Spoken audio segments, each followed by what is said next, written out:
purpose of today is to showcase and highlight the delegation that recently went to Barranquilla, Colombia for the 2018 CAC Games.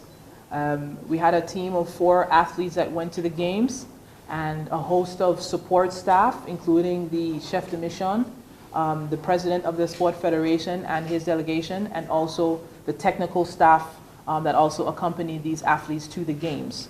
So it's not about a Department of Sport or government. We're here to recognize these guys and the great work that they did on their trip to CAC. It's a great achievement that they had the opportunity to participate, and they qualified to participate in these games. And we definitely want to highlight this. We want to highlight them, and we want to show support for what they have done up until this point. And we want to show that as government, Department of Sport, show that we will continue to support their endeavors and their growth in their sport.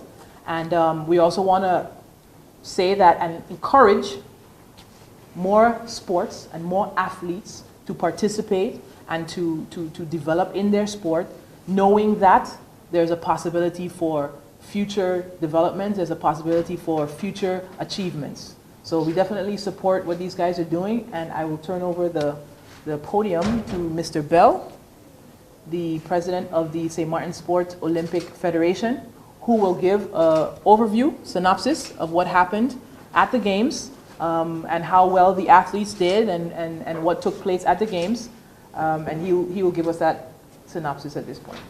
From July 18 to August 3rd, St. Martin participated in the 23rd Central American and Caribbean Games.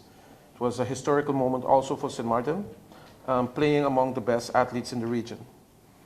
The national team of St. Martin, as we know, it consists of the 4 sports, which is judo, cycling, aquatics, and sailing. With that, I would like to explain that the national team consisted of before 7 athletes, qualified athletes. Due to the countries from Cuba and Puerto Rico not complying with the CACSU deadline regulations in terms of the athletes' registration, several events from the Central American Games had been canceled. Event out of the 458 games, it was a total of 22 events was canceled. With that saying, the discipline of the sailing was one of them, into lightning sailing. This hampered our team, whereby 3 of our athletes could not take part again. Therefore, the team was minimized to only 4 athletes. That was in total 4 persons out of the 4 sports. Of course, it was Jan Bus from sailing, it was Shamar Thomas, Wilfred Chitik, and Michelangelo from judo.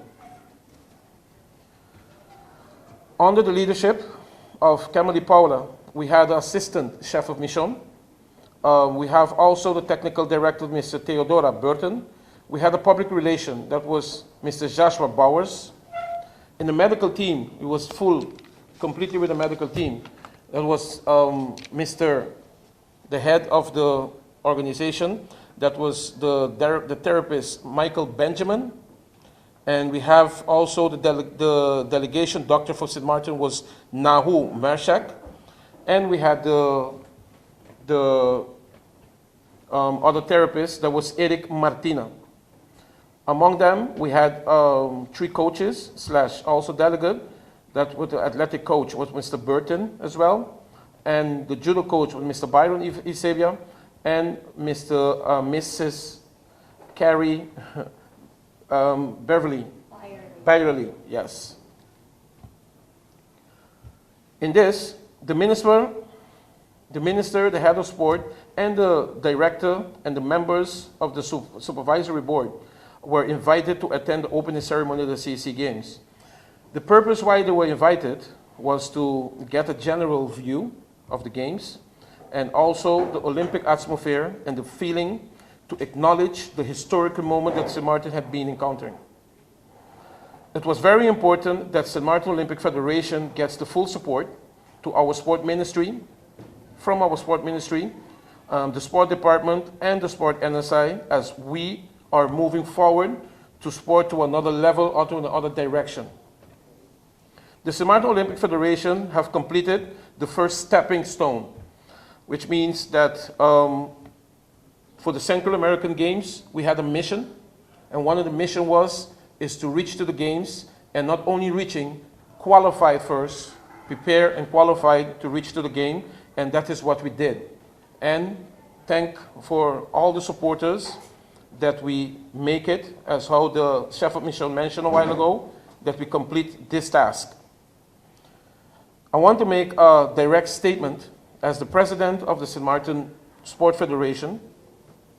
I am proud to wear this uniform, but this uniform did not came out of the initiative because we want to just make uniform. If it wasn't for the athletes, there were no delegation, there were no traveling, there were no participating. And that's the reason why I am proud, I'm honored to wear this uniform.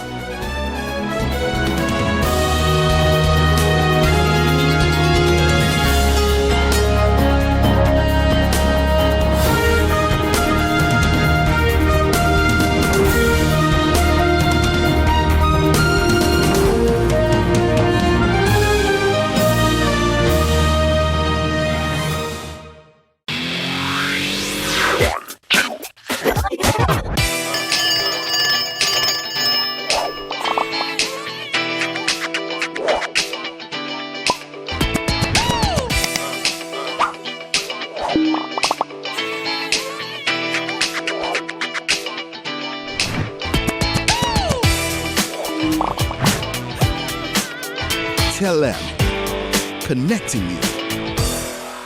GEBE has been faithfully serving the communities of St. Martin, powering your home and our economy.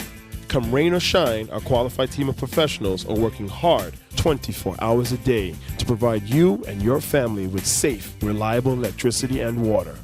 We use the latest technologies and test our products daily to maintain the highest international standards. Our friendly staff is always there to assist you, whether in person, over the phone, or online. We are committed to constantly improving our products and services, making them more efficient, effective, and environmentally friendly to serve you better today and our next generation of clients tomorrow. GEBE, powering a brighter future. Our friend Megawati is here with tips to save you energy. 1. Turn your airco temperature up. 2. Use a ceiling fan instead. 3. Buy energy-saving products. Save some green with NVGEBE.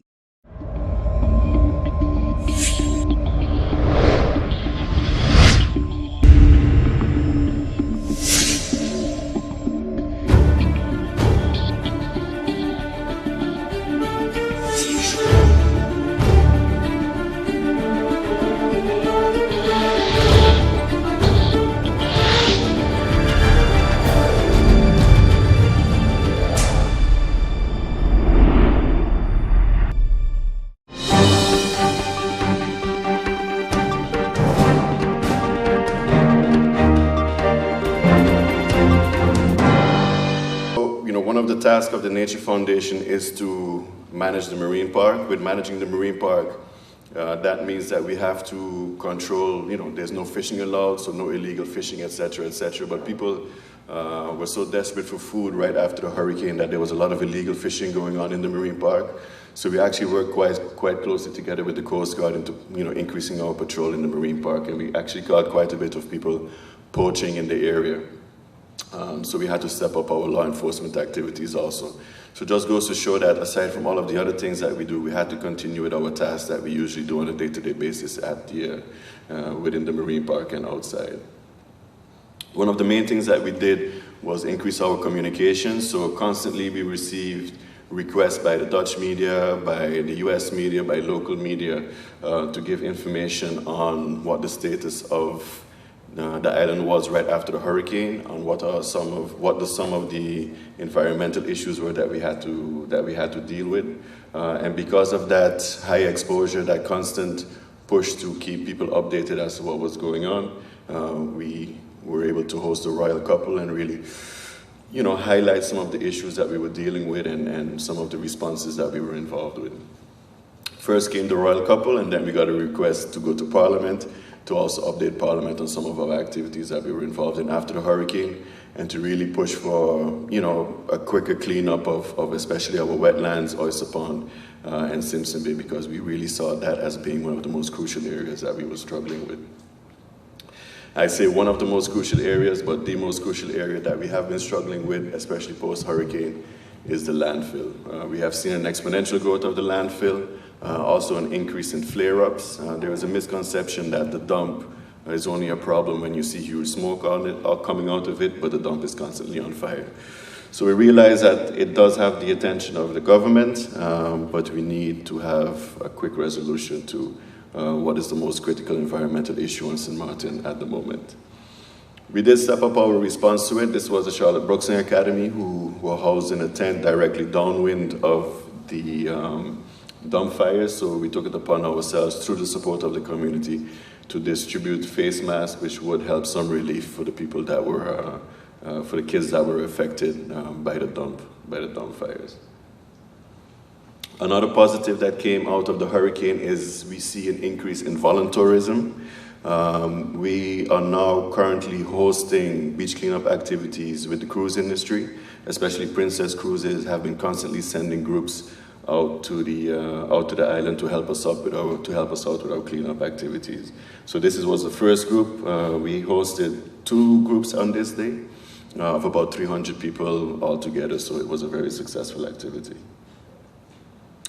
We also got help from Sea Shepherd, which is a famous conservation organization. They brought animal supplies, especially for animal defenders, so that our pets and the animals, especially the stray animals, were also taken care of. And then we actually contacted the Dominica Association. We were able to load supplies, and then with the Sea Shepherd ship, we took it from St. Martin to Dominica to deliver those supplies as well. Just to highlight again that, when a hurricane happens, it affects the region. It doesn't only affect your home, but the whole Caribbean was affected by it. And it's up to us to really provide as much assistance as we can. So some key messages. Health and safety of personnel is priority. I'm happy to see the Psychologists Association here. Because this health and safety definitely also includes psychological help. I mean, we were involved in high-stress environments. Some of it was dangerous. We were surrounded by destruction. In some cases, we were surrounded by death. So we really had to, include mental health in our health and safety, to look after the health and safety of our colleagues. We also now have a scenario-based preparedness plan. That basically means if there's no communication, we have a collection point for all of our colleagues so that we can come together and then first help each other out, distribute water in our community, but also know what the next steps would be in terms of responding to environmental issues. One of the lucky things that we have at the Nature Foundation, we have good data available from before the storm. So we know what the environment looked like before the storm, so we're now able to easily compare what the environment looks like right after the storm. One of the hard lessons that we learned is to always have a disaster clause included in our project contracts. We had various projects running that were funded by international agencies who did not quite understand the severity of what we went through. I lost my temper quite a few times, but now we've learned our lesson that when we enter into negotiations and enter into contracts, we have a disaster clause that allows us to pull out in terms in the event that we're faced with a disaster. Solid waste management, I've talked enough about that. I'm not going to touch that one. Also important is that in lieu of government action, so we all know the issues that happened right after the hurricane, we depended quite heavily on international organizations. In this case, the WWF gave us not small, I would say medium amount of money, and we were actually able to use that money to employ people from in the community that lost their jobs, and they helped us out with our cleanup activities from September until December. So the volunteers that we had, we gave them a stipend so that they were also able to continue their lives. It is also important to include conservation management organization in disaster preparedness and recovery teams, hint, hint, hint. Conservation organizations play a key role in local and regional support. We constantly gave updates not only to government, but also to the cruise industry, for example. They were asking us, what is the status of the beaches? Can we send our ships back? If our ships come, is the water safe to swim in? So we were constantly in contact with them to, basically kickstart the economy back.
Hey ma, how you doing? You busy?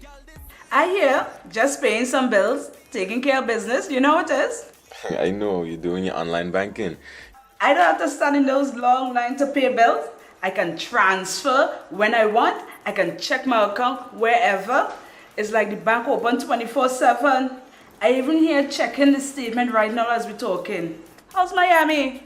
Well, that's why I'm calling. I'm finishing up a few songs now, but I'm afraid that studio time might be more than I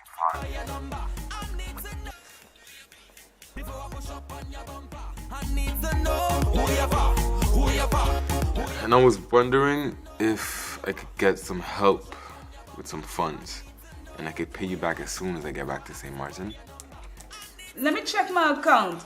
How much you need? I think 500 should be enough. I can transfer it to you while online. Direct from me to you. No problem. Great. Thank you so much, Ma. I'll get online with Wib now. Alright, darling. You know who you're for?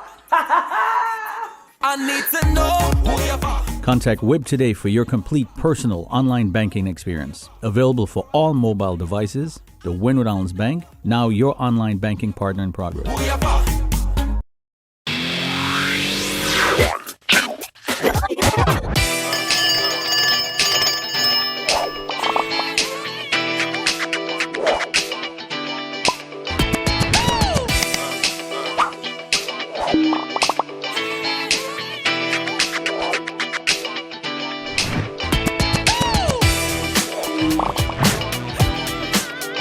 Tell them, connecting you.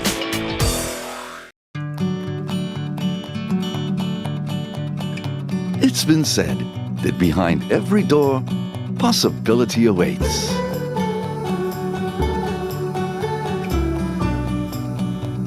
How much possibility depends on which door you open first. Every day, we help our customers discover the possibilities in their lives. It all starts with a conversation. Scotiabank. Discover what's possible. Hi, what's up, St. Martin? My name is Rene Leverett, and I play baseball. And I have represented St. Martin in numerous international tournaments and professionally around the world. Sports matters to me because it reveals and develops character. So I challenge the business community to step up for sports and help us rebuild and repair our facilities. I also ask the community to nominate local businesses in your area to take the challenge and step up for sports. Because hashtag sports matters, hashtag are you in? 1, 2, 3, 4. This is how common it is to develop a mental illness. 1 out of every 4. 4, 4. 4. But there is hope. Today, most mental illnesses can be managed and treated. Visit your general doctor if you feel concerned about your thoughts and behaviors or have some difficulty dealing with some of life's issues. If you have been diagnosed and are suffering from a mental illness, keep in mind these 4 points to help you manage your mental health. 1. Get regular checkups with your general doctor. 2. Stay on your treatment plan to prevent relapses. 3. Find a strong support group in your family and friends. And 4. Never be afraid to ask for help. and look out for the warning signs of your illness. Remember, you are not alone. We are as close as 1, 2, 3, 4. Learn about mental health illness by going to the Mental Health Foundation's website at www.mhf-sxm.com.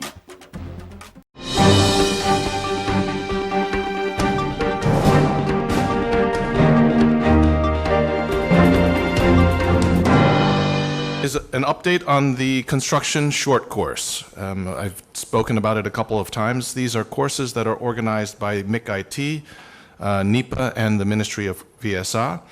And I think it's interesting to note, this is a collaboration actually that is slated to continue until the end of December 2019. So we have a number of courses that we're going to be rolling out between now and the end of December 2019. Originally, we had 6 courses that we were planning to do trainings for: masonry, plumbing, welding, carpentry, electrical, and property maintenance. The mason, plumbing, and welding courses are on hold for now, and we're focusing on the 3 courses based on the turnout. We have our first course or first cohort already filled. That course is closed. So we're going to be doing the carpentry, electrical, and general property maintenance. We have 112 participants for the course already, and the orientation is going to start on August 13th at NEPA. The course is a 6-month course. The hours for the course are from 5 to 9 and Monday through Friday. So it's, I think, quite an intensive course. We're very proud of the work that the ministry has put together, the Department of Labor Affairs in particular. So once this course is completed, then we will look at what the next set of courses will be. With the signing of the grant agreement that was just recently done, actually, I guess yesterday, for $22.5 million, we're actually hoping that this course will fall into the program in part of our skills training program. The grant agreement that was signed is actually following through on a project. If you remember, the Cash for Work program, or actually it started as a hospitality training program, began with the previous government. Actually, it started in December of 2017, actually under the financing and as a private initiative from Maho Great Bay. So they started a program in particular for their employees who they didn't have full-time employment for, and started a training program to upgrade their skills and paying them a stipend. Government, in negotiations with them and with the foundation, took over the course as of February 2018. The original budget for the program was 8 million guilders for the pilot program, and it was a pilot program. During the past few months, we've been going through and learning from how we can improve, strengthen, and facilitate the course. And for example, one of the things that came out during the course, there's obviously always legal issues that come out. Because the training program, it was a question as to whether it was a training program or employment, there became issues with the participants maintaining their health insurance. So we found temporary solutions, but as part of the pilot program, we found that we needed to ensure that all of the individuals could maintain access to their health insurance.